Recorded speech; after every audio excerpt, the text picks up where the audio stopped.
Untuk membunuh presiden dari negara B, ia menyamar sebagai seorang wanita hamil dan menunggu di luar kamar hotelnya. Tindakannya menarik perhatian tim keamanan. Berpura-pura merasa tidak enak badan, ia mengatakan kepada mereka bahwa ia sedang mengalami gula darah rendah dan membutuhkan sesuatu yang manis. Saat para penjaga pergi untuk membantunya, diam-diam ia mengeluarkan sebuah ponsel yang sebelumnya telah ia sembunyikan, lalu mendekati presiden dan menukar ponselnya dengan ponsel yang ia bawa. Ponsel itu memiliki senjata tersembunyi yang akan membunuh presiden begitu ia menggunakannya. Ia tidak pernah menyangka rencananya akan berhasil secepat itu.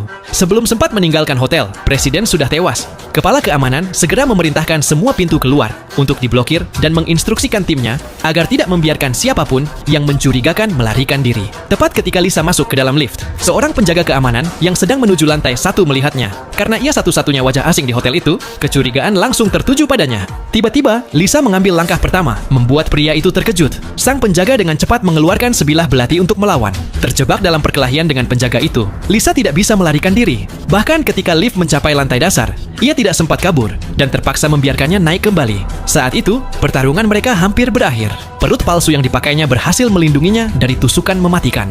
Ketika penjaga itu masih kebingungan, Lisa menggunakan seluruh kekuatannya untuk menekannya ke lantai dan membunuhnya. Pada saat itu, pintu lift terbuka kembali. Tanpa pilihan lain, Lisa mengambil pistol penjaga tersebut dan bergegas keluar. Dengan keterampilan menembak dan gerakan cepatnya, ia berhasil mencapai tangga darurat dengan selamat.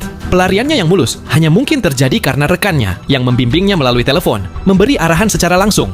Namun, untuk memastikan semuanya berjalan sempurna, mereka masih memiliki satu langkah lagi yang harus dilakukan. Lisa berlari kembali ke aula perjamuan dan mulai menembaki jendela, menghancurkan kaca. Lalu ia mengambil sebuah kursi dan melemparkannya keluar, membuat orang-orang di jalanan bawah ketakutan. Ketika tim keamanan datang, mereka keliru mengira Lisa sudah melompat dan kabur. Padahal, itu hanya trik untuk mengalihkan perhatian mereka.